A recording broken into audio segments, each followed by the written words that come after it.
Assalamualaikum warahmatullahi wabarakatuh.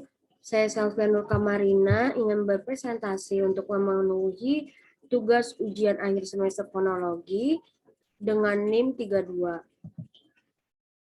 Saya akan berpresentasi tentang fonem. Fonem adalah suatu satuan bahasa terkecil bersifat fungsional. Artinya satuan fonem memiliki fungsi untuk membedakan makna. Fonem dalam bahasa mempunyai beberapa macam lafal bergantung pada tempatnya dalam kata atau suku kata. Contoh fonem T. Jika di awal kata atau suku kata dilafalkan secara lepas. Pada kata topi, fonem T dilafalkan lepas, namun jika berada di akhir kata, fonem T tidak diucapkan lepas. Bibir kita masih tetap rapat tertutup saat mengucapkan bunyi. Misalnya pada kata buat. Saya akan menganalisis fonem dengan menggunakan tabel. Fonem U dan A pada kata baju dan baja. Fonem U dan A terdapat di akhir kata. Baju adalah pakaian penutup pada bagian atas atau banyak ragam dan namanya. Baja adalah logam keras. Selanjutnya ada contoh dari fonem A dan U. Dalam kata bedak yang didefinisikan sebagai serbuk halus untuk mempercantik muka, dan beduk sebagai gendang besar di surau atau masjid yang dipukul untuk memberitahukan waktu sholat. Selanjutnya ada contoh dari fonem I dan U. Dalam kata kaki dan kaku, fonem I dan U terdapat di akhir kata. Organ kaki adalah organ tubuh yang berfungsi untuk berjalan. Dan kaku dapat didefinisikan sebagai keras, tidak dapat dilenturkan, kejur, dan kejang. Selanjutnya contoh dari fonem T dan K dalam kata batu yang didefinisikan sebagai benda keras dan padat yang berasal dari bumi atau planet lain, tetapi bukan logam. Dan fonem K dari kata baku, yaitu pokok atau utama. Selanjutnya ada contoh dari I dan U dalam kata batik. Batik adalah kain bergambar yang pembuatannya secara khusus dengan menuliskan atau menerangkan malam pada kain itu. Kemudian pengolahannya melalui proses tertentu atau disebut dengan kain batik. Dan fonem U terdapat pada kata batuk. Batuk adalah penyakit pada jalan pernapasan atau paru-paru yang kerap kali menimbulkan rasa gatal pada tenggorokan sehingga merangsang penderita mengeluarkan bunyi yang keras seperti menyala. Dan contoh yang lainnya ada fonem D dan T pada kata jadi dan jati, T dan L dalam kata atas dan alas, G dan T pada kata gali dan tali, A dan I pada kata kapas dan kipas, U dan A pada kata kayu dan kaya. Ini contoh yang lainnya. Yang B selanjutnya adalah fonem konsonan dan vokal berdasarkan tabel IPA atau International Phonetic Alphabet. Dalam pasangan minimal, saya menganalisis bahwa fonem konsonan dan vokal berdasarkan tabel IPA, saya menemukan plosif, bilabial, fonem P, velar, fonem K, G, dan alveolar, fonem D dan T. Nasal, bilabial tidak terdapat dalam kata, velar saya tidak menemukan dalam kata, dan saya menemukan dalam alveolar yaitu N. Dan lateral approximant bilabial tidak terdapat fonem yang termasuk ke dalam bilabial, dan velar tidak ada kata yang termasuk dalam velar, tetapi dalam alveolar saya menemukan fonem L. Selanjutnya contoh tabel distribusi fonem. Dalam distribusi fonem itu tabelnya terdiri dari posisi atau fonem dan posisi fonem di awal, tengah, dan akhir. Contohnya pada fonem B di awal, yaitu contohnya pada kata baju, baja, bedak, beduk, batik, batuk, batu, baku. Dan di tengah contohnya pada kata babak, bubur, bebas, bebas, bablas, babi, beban, dan abang. Dan kata akhir terdapat pada kata azab, arab, adab, mahzab, ajaib, akrab, dan wajib. Selanjutnya pada fonem K, kata fonem awal pada fonem K itu contohnya ada kaki, kaku, kayu, kaya, kelapa, kepala, kuku, kutu, kapas, kipas.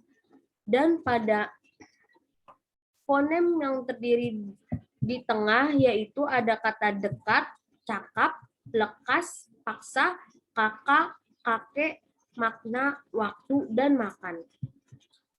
Dan pada akhir fonem K yaitu contohnya pada kata politik, nenek, ngantuk, galak, tamak, jarak, adik, menarik, bentuk, petunjuk, berbentuk, menjenguk, cantik, dan menggaruk. Selanjutnya saya memiliki contoh J. Di awal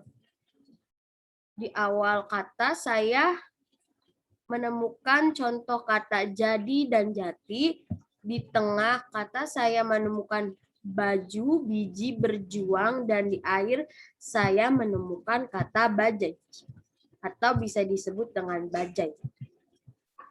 Dan fonem G itu di awal ada gali, di tengah ada gugup, magang, tiga, dan di akhir ada emak atau emah, gudeg.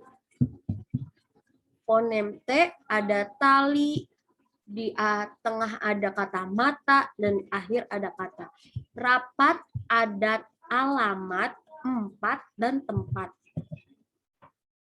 Selanjutnya ada fonem L, yaitu di awal saya menemukan kata lantai, di tengah saya menemukan kata alas, atlas, balas, dan malas. Dan di akhir saya menemukan kata akal, batal, nakal, bantal, gagal, moral, dan sial. Selanjutnya fonem T di awal saya menemukan kata tali, tani, taman, teman. Di tengah saya menemukan mata dan mati. Di akhir saya menemukan telat, tamat, takut, surat. Dan fonem S, di awal saya menemukan kata sapi dan sepi. Di tengah saya menemukan usil dan asli. Dan di akhir saya menemukan contoh kata tangkas, alas, dan atlas. Selanjutnya fonem R, yaitu di awal saya menemukan rumah dan ramah, di tengah saya menemukan bara, baru, dan Arab. Dan di akhir saya menemukan kata besar, lebar, mekar, dapur, pelipur, libur, subur, dan makmur. Fonem P, saya menemukan di awal yaitu kata pegang, pedang, pantai, pasir, pasar, dan di tengah saya menemukan contoh kata apa dan api. Di akhir saya menemukan lembab, sembab, sayap, setiap, sikap, tutup, meluap, tangkap, siap, sigap, mantap. Dan fonem M, yaitu di awal saya menemukan contoh kata masak dan masuk, di tengah saya menemukan kata kami dan kamu, dan di akhir saya menemukan diam, ayam, garam, jam, lem, padam, dan jarum. Pada distribusi fonem ini, kenapa di awal saya menemukan baju? Karena kata baju, baja, bedak itu diawali dengan B. Fonem B-nya itu ada di awal. Sedangkan yang di tengah itu fonem B-nya terdapat di tengah kata seperti babak, bubur, bebas, bablas. Dan di akhir ada adab. Adab tuh B, fonem B terdapat di akhir. Mahzab, fonem B terdapat di akhir. Wajib, fonem B terdapat di akhir. Nah, selanjutnya ada tabel D, yaitu jenis klaster. Kluster dalam linguistik dapat diartikan sebagai dua konsonan yang diucapkan sekaligus. Kadangkala dua huruf yang digabungkan hanya melambangkan satu konsonan. Misalnya pada kata khianat itu terdapat dua huruf yang dibaca menjadi satu, dua fonem dibaca menjadi satu atau digabungkan pada kata khianat. Selanjutnya pada kata syarat itu syarat, sya-nya itu dibaca digabungkan syarat. Nah, S-nya itu termasuk struktur silabusnya itu termasuk konsonan, dan fonem Y termasuk konsonan, fonem A termasuk vokal. Struktur fonetik. Struktur fonetik itu ada onset, nuklus, dan koda. Kenapa disebut onset? Karena disebut onset itu adanya sebelum huruf vokal. Kalau nuklus itu huruf vokalnya, dan kalau koda itu berada di setelah huruf vokal. Contohnya pada syarat, S itu termasuk onset karena sebelumnya huruf vokal, Y-nya itu termasuk onset, dan A-nya itu termasuk nuklus. Pada kata strawberry, straw-nya ini termasuk kluster, dan S-nya itu fonem konsonan, konsonan, konsonan, dan terakhir O itu termasuk vokal. Struktur fonetiknya itu onset, onset, onset, dan nuklus. Vokal itu disebut nuklus, dan O itu onset itu karena hurufnya itu konsonan. Jadi jika konsonan itu nuklus. Mohon maaf, maksud saya jika konsonan itu jadinya onset, dan jika vokal, fonem vokal itu jadinya nuklus. Selanjutnya pada kata sponsor. Fonem S itu termasuk huruf konsonan, fonem P termasuk struktur silabel konsonan, fonem O itu vokal, dan fonem N itu konsonan. Sekarang kita lihat pada struktur fonetik. Pada struktur fonetiknya itu termasuk fonem S termasuk onset karena dia konsonan, fonem P termasuk onset karena konsonan, fonem O termasuk nuklus karena ia termasuk vokal, dan N karena N vokal. Kenapa N disebut koda? Karena sebelumnya terdapat huruf vokal. Jadi K ini walaupun huruf vokal disebut dengan koda. Sekarang jenis silabel.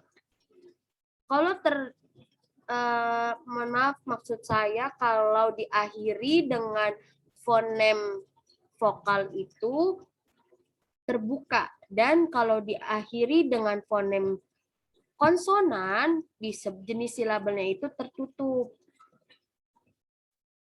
Contoh selanjutnya, saya akan memberi contoh dari sebanyak ini, saya akan menjelaskan 5 ya.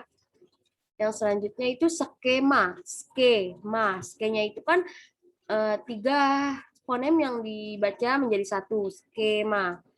Nah, S-nya itu disebut konsonan, K-nya konsonan, E-nya vokal, dan struktur fonektiknya itu S-nya itu onset karena konsonan, K-nya itu onset karena konsonan, dan E-nya itu voklus karena ia termasuk huruf vokal. Dan jenis silabelnya itu termasuk terbuka karena diakhiri dengan huruf vokal. Nah, selanjutnya itu ada skoliosis. Sko itu S-nya termasuk konsonan, K-nya konsonan, dan O-nya itu termasuk vokal. Dalam struktur fonektiknya itu berarti onset, dan voklus. Dan jenis silabernya itu karena akhirnya vokal menjadi terbuka.